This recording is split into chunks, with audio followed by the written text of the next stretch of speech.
नमस्कार। आज हम पढ़ेंगे गजानन माधव मुक्तिबोध। गजानन माधव मुक्तिबोध इनकी कविता सहर्ष स्वीकारा है भूरी भूरी खाक धूल काव्य संग्रह से लिया गया है।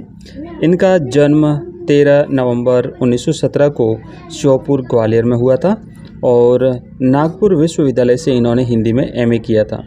मुक्तिबोध लंबी कविताओं के लिए प्रसिद्ध हैं। इनकी कविताएं लंबी लंबी होती हैं और इनकी कविता में जीवन के प्रति विषाद और आक्रोश व्याप्त हैं। मुक्तिबोध नई कविता के कवि हैं। अज्ञेय द्वारा संपादित तार सप्तक 1943 के प्रथम कवि के रूप में इनकी कविताएं संकलित हैं। मुक्तिबोध की सतह से उड़ता आदमी कृति पर हिंदी फीचर फिल्म निर्मित हुई है।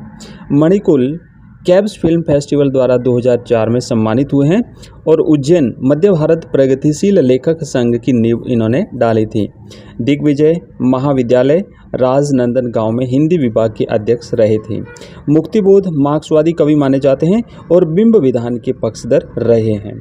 इनकी रचना भारत इतिहास और संस्कृति क्रांतिकारी विचारों के कारण इस पर प्रतिबंध लगा दिया गया था और इनके साहित्यिक कृतियां हैं, कहानी संग्रह हैं चांद का मुंह टेढ़ा, भूरी भूरी खाक धूल, सहर्ष स्वीकारा है, इसी काव्य संग्रह से लिया गया है।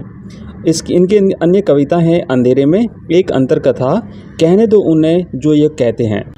इनकी अन्य रचना है मृत्यु और कवि, नास देवता, ए इंसानों, ब्रज राक्षस, मैं तुम लोगों से दूर हूँ, भूल गलती, कल और आज चाहिए मेरा असंग, विचार आते हैं राह चलते हैं अकेले ही सितारे, पूंजीवादी समाज के प्रति मैं उनका ही होता बहुत दिनों से मुझे कदम कदम पर।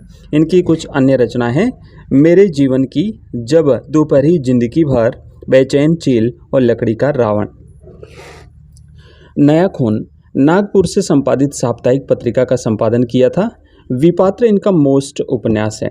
समीक्षात्मक कृतियाँ कामायनी एक पुनर्विचार, नई कविता का आत्मसंघर्ष, अन्य निबंध, नए साहित्य का सौंदर्य शास्त्र।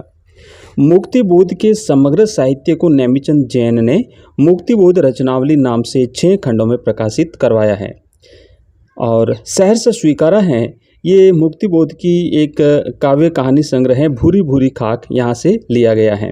इसका जो प्रतिपाद्य विषय है स्वीकारना और सहर्ष स्वीकारना के भाव वैमनस्य को केंद्रित कर जीवन में सुख दुख आदि सभी स्थितियों को सम्यक भाव से खुशी खुशी स्वीकारने की प्रेरणा देता है, उक्त कविता का प्रतिपाद्य विषय है।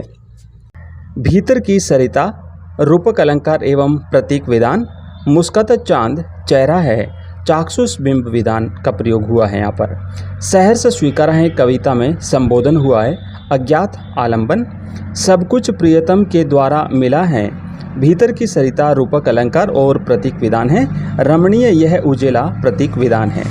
खड़ी बोली में मिश्रित प्रयोग हुआ है। यहाँ पर तार सप्तक के पहले कवि माने जाते हैं गजानन माधव मुक्तिबोध।